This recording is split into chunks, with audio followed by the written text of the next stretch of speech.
Hi, my name is Sam Johnson and I am a voice teacher. Today I will be reacting to and analyzing BTS performing Black Swan on The James Corden Show. Oh, awesome stage. Is that just projections? Yeah.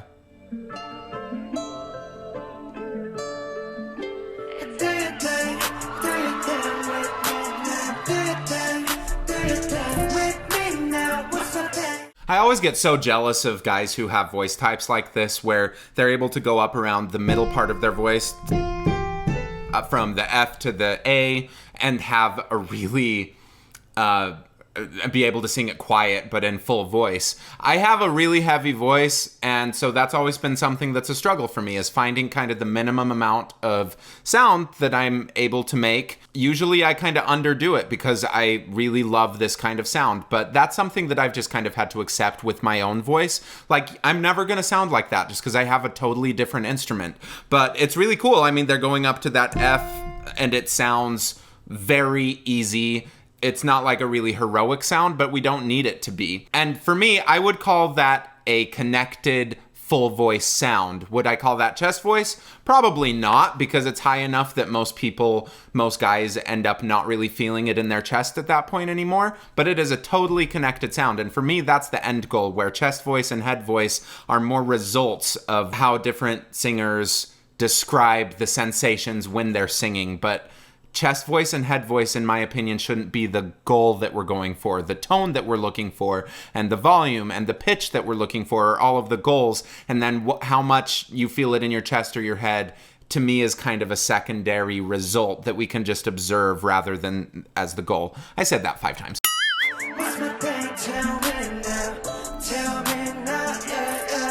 Gosh, they move so well.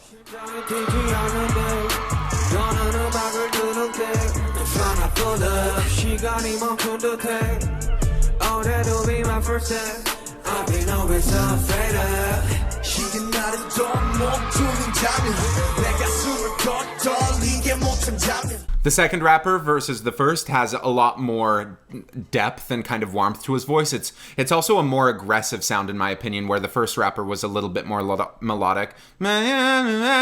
Versus, it's got a little bit more aggression. It's this kind of a sound. His larynx kind of lowers for it. There's a little bit of extra air that gets through. But all of those things happen because of their personas.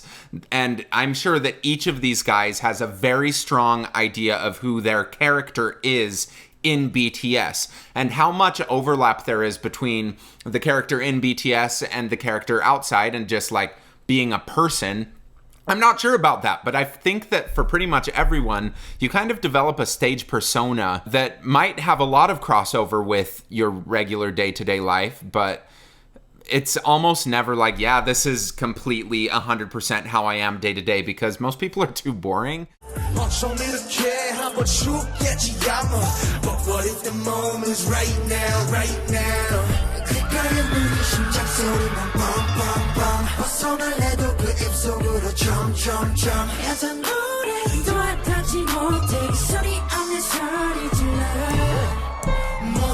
And again, up to the C, to me it sounds like connected voice. He'll probably feel it in his head, and whether we want to go with falsetto or not, like, that's kind of a meaningless tone, or a meaningless term in a lot of ways, because the question that I'm asking myself is, does that sound connected? Does it sound like full voice? And I think that you can take whatever sounds he was making up to that C and have it connect back down all the way to the lowest part of his range. So when I use the term mix, what I mean is the whole range sounds similar. It's seamless transitions throughout your entire range. And so while usually people refer to that as like, it's seamless when you go from the bottom and go up. But with him, because he's singing so high, it would be a transition to come back down. But the tones that I'm hearing from it sound like it would be seamless as he was coming back down, rather than there being a big clunky moment where it suddenly becomes a lot heavier or a lot louder or just a totally different sound. And for me, that's the main goal with vocal technique, is to get as many sounds as you can that sound seamless all the way through your range. where you can move from the very bottom of your range to the very top, and it doesn't sound like there are 2 or 4 or 6 different voices, but it's like, oh yeah, that's all the same voice. Because regardless, it's never going to sound the exact same, because different parts of the voice have their own color, and pitch has color associated with it, but you can tell if it's similar enough. And that's the main thing that I ask for. He sounds good so far. Again, like that's that kind of sound that I get really, really jealous of, because when I get up into into that area of my range, it's a lot bigger most of the time. I just don't have as much dynamic control. And some of that is honestly on me, of just I need to practice that more until I get it. But some of it is recognizing my voice is different than other people's voices. And I think that that's a really important lesson that people can take, is what is my voice capable of doing? What does my voice shine with? What do people love when I sing? And also, like, what feels really good? Because those can all kind of guide how you sing different songs and make you a lot more of an original singer rather than trying to sound like someone else. Gosh, they're so aggressive.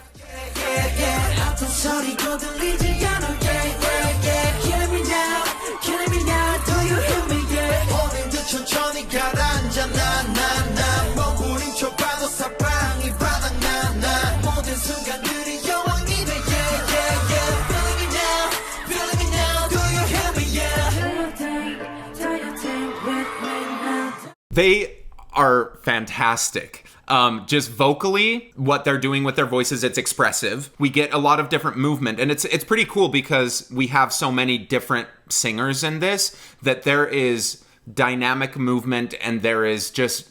nothing is the same all the way through, because they keep bouncing back and forth between people, and they get one color with the singer and a different color with the singer and a different one with the singer, and then you put them all together for the chorus stuff, and it's a totally different sound, and so it gives this movement. This whole song doesn't feel stagnant. When we're dealing with just one singer all the way through, it's up to them to make it have movement and story and not be stagnant, and to use all of the different colors in their voice that they're capable of to do it. But it's really interesting just with how they put it together, how they're utilizing all of these things to tell the more full story. They are so expressive with their dancing, and it's going from these really sharp movements to kind of more fluid stuff, and it kind of reflects that in their voice, because it's a total performance. We can't just isolate, okay, they're vocally doing this and their dance is this and all of these. I guess you can, but it's like, that's not how it feels when you're performing, because it's all one thing. And if it's not all one thing and you're fragmented, then the audience is going to feel fragmented. The audience is going to start feeling confused. So you need a really strong point of view, and I feel like they have that.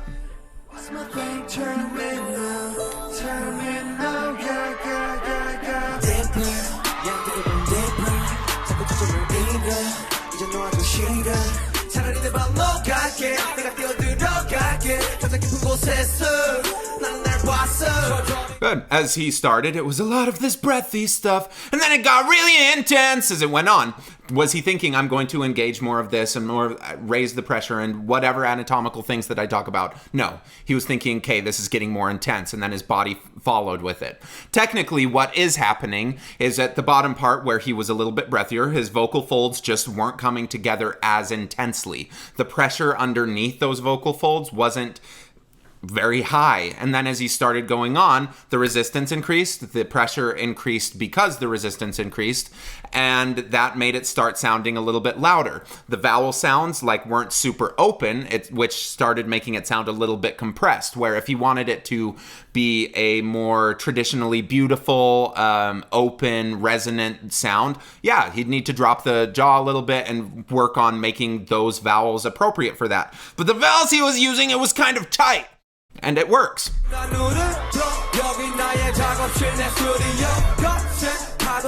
He's got a very open voice. Look how relaxed his jaw is.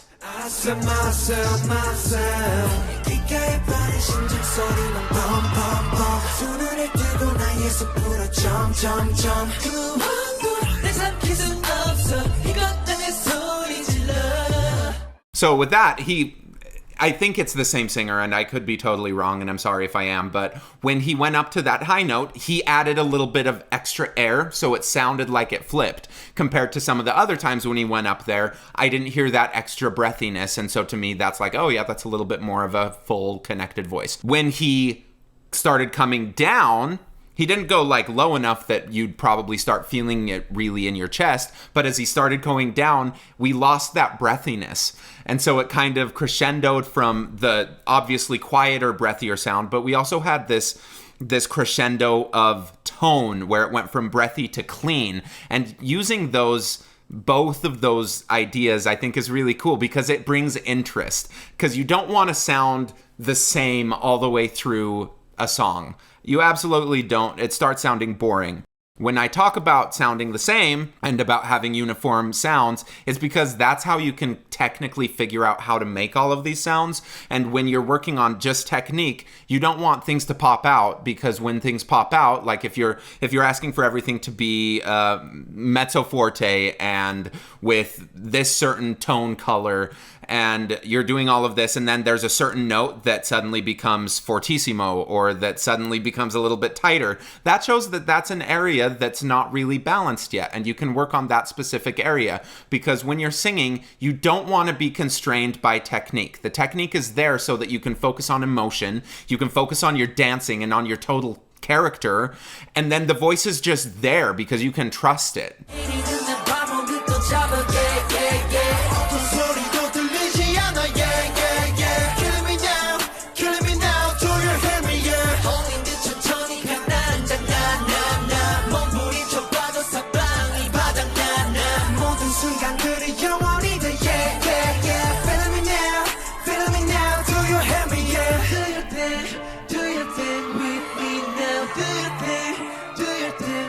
There is a tendency for the syllables to become very broken up, for there not to be as much of a legato sound. Some of that comes from just the Korean language, where there are different characters, I think. I know a little bit more about Chinese, but I'm pretty sure that it's the same. And so when the language tends to be character-based and it's just a single phoneme for every single word or whatever, it tends to get a little bit separated. And so you have to work on making things legato, on letting things connect between each of those characters. When they went to that English part, it got a little bit more legato, but I feel like that's something that's kind of built in culturally that's difficult to kind of move past. Is it a bad thing? Not necessarily, but I do feel like adding a little bit more legato would just give a different color at some parts of this song. And I know I've heard some other songs of theirs and they're capable of doing it, but it does seem to be a thing that just requires a little bit more effort, because when they go legato in this one, it's not like a true, really, really smooth, flowy legato. That said, they don't need to with this. That's me being really picky and thinking about ways that we can continue to widen the colors that they use and the dynamic range that they use and just find better ways to do it. But what they're doing is working. Like, it's completely working. I'm engaged. I'm enjoying it. Everyone who's watching it is probably like going crazy in the studio. And does everyone who is watching this know how to speak Korean? Absolutely not. But that doesn't have like anything to do with their emotional response to it and how it makes them feel when they watch these guys. It's the same thing with watching opera and classical music. When you're first learning these things, you probably don't have complete fluency in 5 or 6 different languages. Like, if you're going to a lot of different operas, you would probably see represented. That doesn't mean that you can't feel from it. And even with opera, though you have the translations up at the top, like it's just different. You can feel things without understanding them. And I think that that's a really powerful thing, that we can kind of talk between cultures, between languages, and still be communicative in very strong ways, using things other than language to get the point across.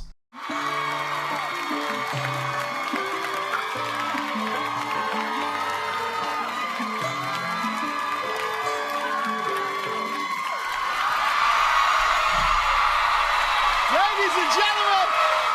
And they're still in the character! They held that beat for so long, like he was already coming out and they were still in character, and then they all came out together. So that's one thing that I love about them, is they are such good show people that from the moment that they are on stage, they are in character, they are performing until like well after, when they've been given permission to kind of come out of character, they're still holding on to it because maybe that someone told them like, you have to do this, their manager or whatever. But I feel like it's a little deeper. It's that they are so into that character and so present with it. They don't want to come out of that character, and they're holding it for as long as they can for themselves, and also so that the audience is like, oh my gosh, I feel connected to this character. Because every time when you're singing a song that you come out of character, that's a time that your audience is like, okay, I guess I can disconnect a little bit too. And when you get this many guys singing together, like one little break is enough to kind of mess with the boat. So it is so impressive to me how in sync they are with each other, how well practiced they are, and that it's just a totally coherent performance rather than like, okay, their voice sounds good, but it doesn't feel connected to the dancing, and their dance is really good, but it doesn't feel connected to their facial expressions or whatever. All of it is together, all of it is unified. They're awesome. There's a reason they're a sensation. Thank you for watching. Please like, subscribe, leave a comment below, ring the doorbell, whatever bell, not my doorbell, but all those things. And go check out links below. I have some new merch now, so that's a fun thing. And bye.